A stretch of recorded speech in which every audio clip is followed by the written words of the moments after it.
What's up everybody, this is Cheese Mr. Poof and welcome you back to Tamriel Tuesday, your weekly dose to Elder Scrolls Legends gameplay on the Cheese Mr. Poof channel, and without further ado, let's check out the deck that we will be playing today. And that deck is the Neutral Shell Tokens V2, because version 1 just wasn't doing it for me anyway. So this is the thing, and the reason I'm making a Neutral Shell Tokens in Spellsword is this guy, Steam Constructor. This is a new monthly reward card if you did not know. It is the 2/2 for 2, and summon if you have a neutral card in your hand. Summon a 1/1 Reconstructed Spider. Now, obvious synergies with the Steam Constructor in this deck. This guy, right after that, maybe drop a Makeshift Defenses that you might have been holding on to your hand, and then you also drop the Resolute Ally to give that full board a buff, which is pretty good. And obviously it has synergy with Divine Fervor, but it also has synergy with stuff like Kaguti, Fabricant. Still don't know if it's supposed to be pronounced Kagauti or Kaguti, but I'm gonna go with Kaguti this time around. So yeah, finally seeing if this guy's okay. Only 2 copies though. And obviously Hulking Fabricant, which has proved itself over and over again, because this guy is bonkers when he triggers. And to keep these neutral things working in the deck, I'm running some neutrals. Obviously I'm also running Marked Man that can give me the neutral Makeshift Defenses, but I'm also running Lurking Crocodiles. It's just a very okay card to play on curve, a 3/2 for 2, and with the Prophecy I might get some value there. Also I'm playing Mudcrab Ankle Snapper, another okay card to play in the curve, and it's also aggressive, so it fits in with the tokens. And yeah, it's also neutral. And this one is a bit out there, like, okay, it's a neutral. And it's a 2/1 for 3, which is a very questionable stat line, and you might be calling me crazy right about now. But they give a creature +2/+1. If I don't have any other targets, this guy is an Elder Gleam that did not give me a card, basically. Or an East March that didn't give me a card. That is still okay. But I can also just push in for that last damage with this guy, and I think he might be okay. But I really needed the neutrals in here, and I just couldn't figure out what to put in here. Because even though they did come up with a lot of new neutrals in Clockwork City, the pool is still very, very limited. So yeah. Otherwise it's a pretty basic Spellsword tokens deck. So yeah. This is the deck. Let's see how it does in the rank ladder. Okay, we're up against Kiter 001 the Smart on the Warrior. So, is it going to be an aggressive one, a mid-range one, control one? Okay, let's just keep the good old Steam Constructor. He's going to have the spotlight right away, and we can actually get the value right away with the Frenzied Witchman being in the hand. So this could be quite a shock to our opponent when we're going to start slamming down these Steam Constructors and obviously later on the Frenzied Witchman. So let's say hello. Luck to your house. And just get that value.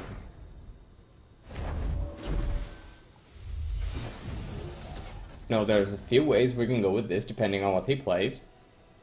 We can either use Charge for Witchman. The odds, the sweeter the victory. I guess that's pretty good. So yeah, I could use Charge for Witchman here.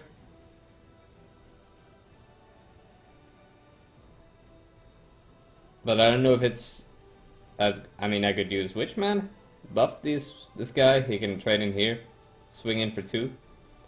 Or I could just swing these in, play the Mammoth, play a Witchman next turn for a breakthrough value, possibly. It's a difficult one, but I think I'm gonna go for the... Okay, then again, there's also the possibility of top decking another Steam Constructor, in which case the Witchman has already been played and there's no neutrals in the hand. But looking at all those options, I think the Witchman trade hit the face for 2 is the play here. I have 2 bodies on the board, and I can play Mammoth for Defender.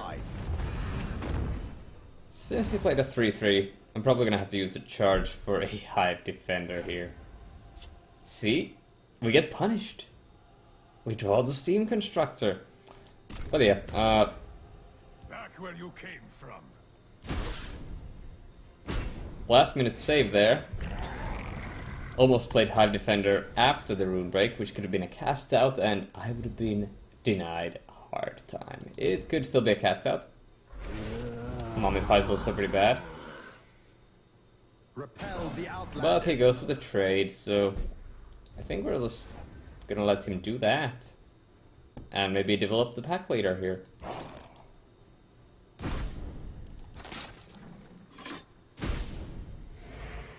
Pack leader on curve with Divine Fervor sounds pretty good. Now he can play a lot of things here. He could play a Sword of Revenge if he's into that sort of thing. Bleak Coast Troll is also pretty scary. But yeah, so Divine Fervor is just the play here. We can hit for our 3. And the 5, we get a Wolf. Who is actually a 3-3 at the moment. He's going to become a 2-2 if he goes to the trade here. Still no other neutrals in the hand, so Steam Constructor is waiting for the value. Good day to die. We got there, okay. Turn 5. Nicely done. We're up against U13, the Forgotten Hero, on the Scout. Anything could happen, really. Ram Scout? Not the most popular deck on the block. But I can definitely see it doing things. Feeling like chucking away the Crocodile. Ankle Snapper's fine. If it can stay on the board, Kakauti will be even better, so... Okay, not the most aggressive starter, but at least we have crabs. You heard it. You heard it here first, folks. We have crabs. So let's just go for an aggro crab. Already starting the denial of cards that benefit from you having more health. That is a Reflective Automaton, and that could still be anything. I really want to go Frenzied Witchman here.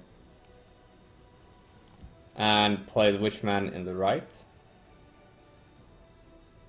Maybe? I think it might be fine in the right. For the reach, let us stand together. So yeah, this is a 5-3 going face, actually. Now he needs some kind of a buff here to get a good trade. Hopefully he can't kill both of these things. I will keep Sothasill's people alive. Okay, that definitely doesn't kill both of these things. And I can slam a Kagauti. Definitely unsure what this scout is trying to do here, but... dodging all the prophecies, which is nice. This here's my friend Kagauti giving me the value of 2 3/3s for 4 Magicka, which feels pretty good at the moment. So he has a trade here, which is fine. But now I have both lanes coming at him with the value, so that's good. Repel the outlanders. He still decides to go face. Word Wall. Ah, that's another Kagauti that can be triggered, but I think I might want to save that guy for when I need to replenish the board, because I can play it on curve with the Mudcrab Ankle Snapper on turn 6, if he happens to have a board wipe here. Back where you came. So let's go like this.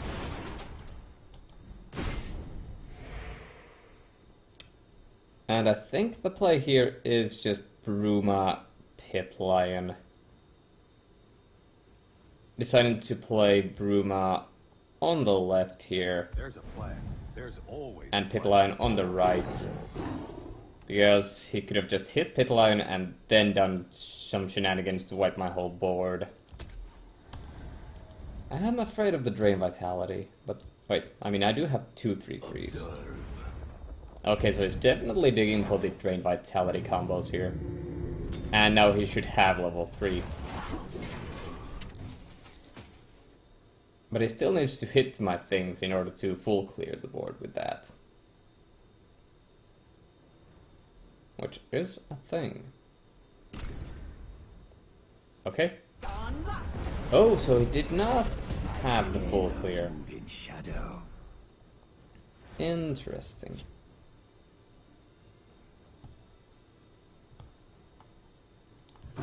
So, without further ado, let's just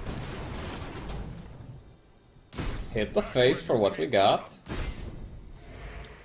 Still don't want to play Kagate because I know he has these Drain Vitalities in here, so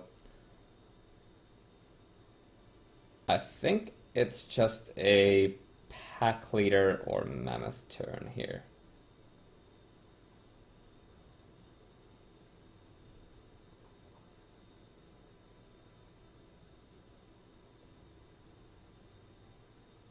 I really can't afford to do it, right?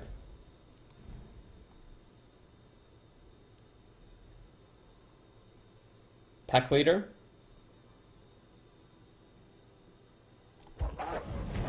Save these for the combo.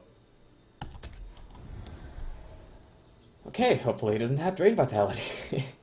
He can also just play Sheer Point, Ring Charge into the Drain Vitality, which really fudges me up, but he's actually just digging for it here.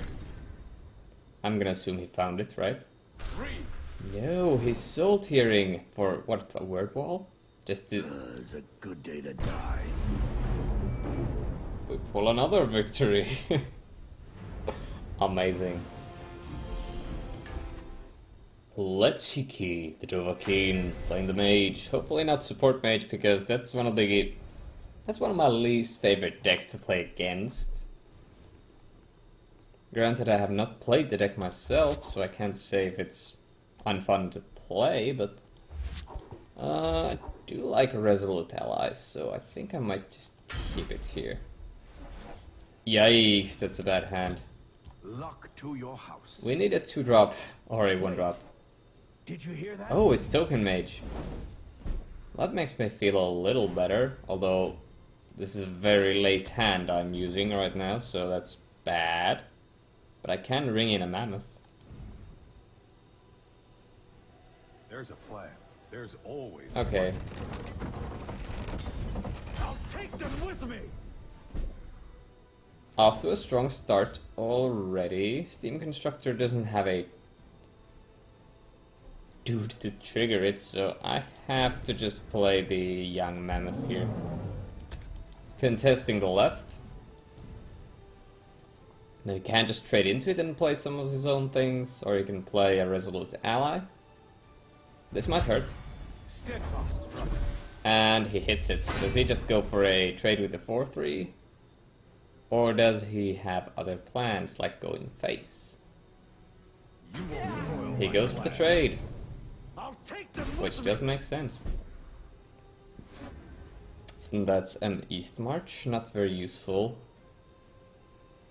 in its current state. Do we have any racing capabilities here? I could play a Pack Leader and try to race, but I don't know how good that is.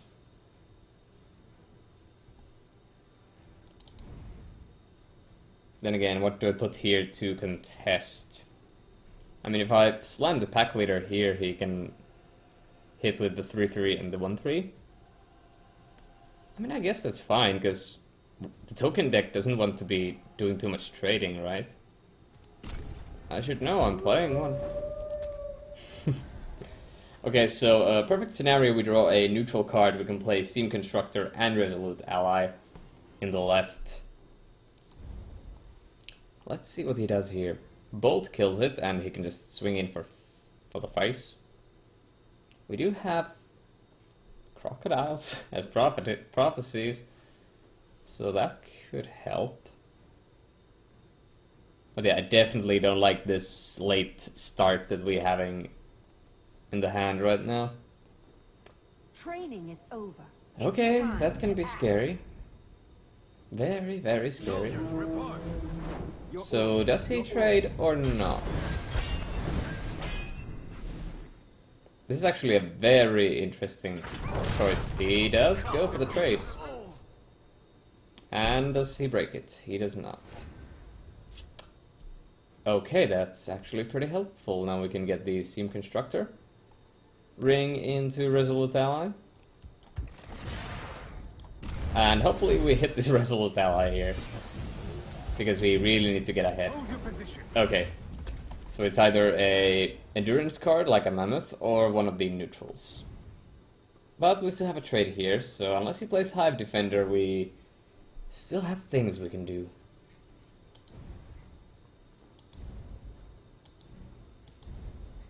But yeah, I definitely would have needed this Resolute Ally Steam Constructor combo to go off. Defeat me.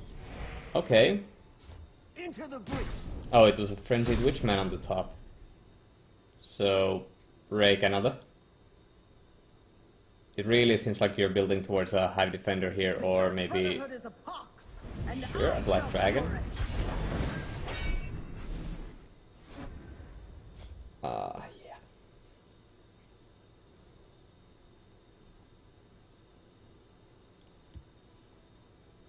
Let's start developing our own things here. It's time to act.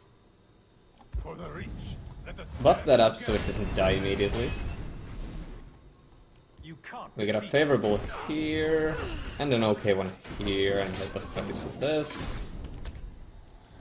He's probably going to... He's going to probably get rid of my Resolute Allies. I mean, he could also get rid of the Constructors.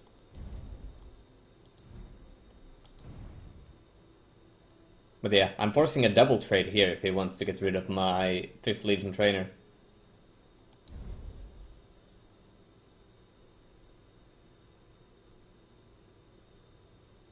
So he has some tough choices to make here. I am death. Okay, there go the Resolute Allies. We'll hold no matter what. And he's going to draw a card. I'll take them with So me. he goes for the double trade on the left, that's fine. By the 8th, they will meet. Daggerfall Mage is not so fine. But we do get the Bruma, so we can start brewing up some heals. Oh, I love bad puns. So, do I start contesting here? That could be interesting. This trade feels just like really, really bad, because I gave him the Tome. And lose my thing, I'm not dealing damage, so yeah, I feel like we'd rather do this. There's a plan. There's always Get Profiting, and get a Lioning, and Passioning. So if we can break a rune next turn, we can get the draw of the East March. And if Bruma Profiteer survives, we can get some more heals, hopefully. So we're definitely not out of the contest quite yet. That does suck. But it's a sacrifice we have to make.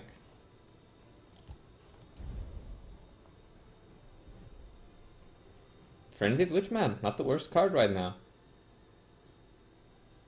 Works fine. Wait.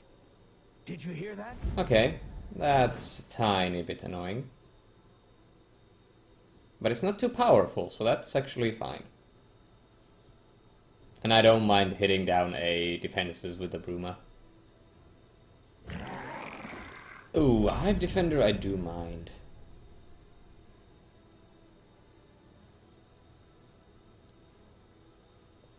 If you break Prophecy, I could get a Crocodile. Okay. See Frenzied Witchman coming at ya. What? What skills? For the reach. Let the stand. Like, see, we get that extra piece of damage to kill a Hive Defender. See, that's pretty You cool. won't foil my plan. We need the card draw here. Yeah, we definitely need the card draw here. No matter what. Ooh, Hulking Fabricant with the Mud Crab Ankle Snapper, so we could be turning the tide here right now. Because we are healing back to 24, he's at 24. We got some big boys but he also has a lot of cards. And one of those cards is a tome, one of those cards is actually a makeshift defenses.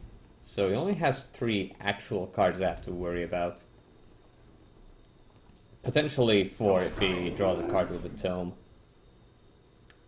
I don't think he tomes that up. Or does he? He might have to. Because he really doesn't want me to heal. Makeshift on the left. Is he starting a race? Oh, he's starting a race. Hold your positions. Oh, but he whips on the resolute. Take them with me. Shall take you. So this is quite the gambit you're trying to pull off here. You won't foil my plan. Definitely like it. It's an interesting play.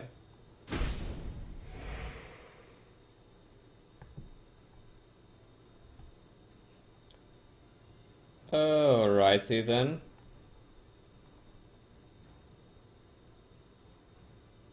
Back where you came from. Okay, we can't really sack this. Okay, we can't play 2 Fabricants anyway this turn, but... do we use this for pushing? Back where you came from. I guess we do.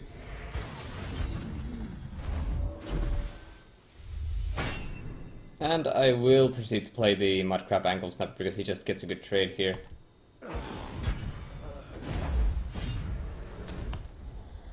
So I just swung a pretty big hit towards him right now. But we're both aggressive decks with burst potential. At least I think. We'll hold, no matter what. Okay, it's 3 Magicka out. But it's a card draw. He needs to be killing the Profiteer here or pushing for a lot more damage. Okay, Imprison really good there. He does not appreciate the Fabricants. But he's not pushing for too much damage there. Profiteer goes down, right. I'll take them with Okay, he chooses not to take away the heal, but the damage. You can't defeat us. It's actually quite interesting. I am a bit confused. You won't foil my But plan. sure. If he has to burst here, he has to burst.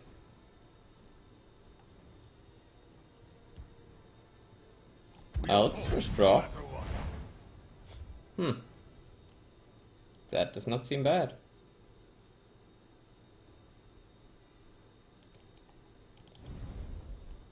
Do I take the extra heal?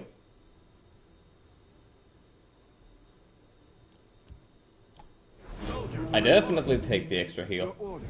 Your orders. And he's just going to trade with the crab, so I think... No, but that's 3 damage. I can't really throw away 3 damage, can I? But then again, it's going to trade anyway. And he's going to trade with that.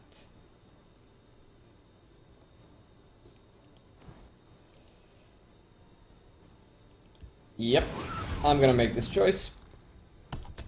And I'm gonna pass it up.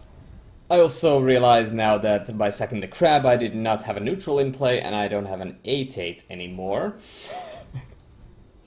I realized that too late.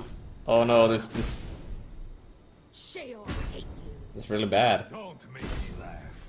Okay, where's the burst? Oh, double bolt. This was a worthy contest. Can't fight double bolt because I didn't have any removal on the left there, but hey. It was a good game, nonetheless. A real back and forth there. Okay, we're back with the deck here, and let me just say, it did perform surprisingly well. I didn't have that much time to play this before I did the episode, so I really didn't know how it was going to go. Going into it, blind basically, but yeah. A little bit of a misplay there towards the end. I could have played out all of my small dudes getting more heals and, well, as you did see there, I sacked a mud crab to get the hulking fabricant. but so then I didn't get the buff. But yeah, that was a misplay. Anyway, Frenzied Witchman performed surprisingly well. I did not think this guy would do as well as it did, but anyway, it can also be a really bad dud in some situations, so keep that in mind. Steam Constructor, I really like the way this guy performed. Didn't get to pull off the Resolute Ally combo, but I did get it out with Divine Fervor. But then again, there was only the Steam Constructor and not the Spider alive at that time. But it still went pretty nicely. And yeah, I mean, I don't know, go play this deck. It's actually a pretty fun deck to play. It does work pretty well. It can be really aggressive if you get the right starting hand. And yeah, watch out for those Resolute Ally triggers though. It's the only thing that I feel kind of sketchy about. Because you do need to have a willpower card on top of your deck, and you have 32 willpower cards. I mean, it's still a high chance, but it's not the highest chance. Also, we only have 3 prophecies, which are the Lurking Crocodiles, so if you want, you could take out Hive Defenders for, let's say, Cloud Rest Illusionists. They are pretty good, and I would not be against the idea of you putting them instead of Hive Defenders. Although I do definitely prefer Hive Defenders myself. So yeah, the deck performed quite well. I'm super happy with the results, and if you want to try out the deck, here's the list. Go try it yourself. Make some modifications if you feel like it, and by all means, send me your deck lists on Twitter. You can find me at Choose Mr. Poof on the Twitters. So yeah, there's that. And I think that's the end for this week's episode. If you enjoyed it, like the video, drop a comment down below, subscribe to the channel for more content like this, and yeah, I hope you have a wonderful day, and I'll see you on the next one.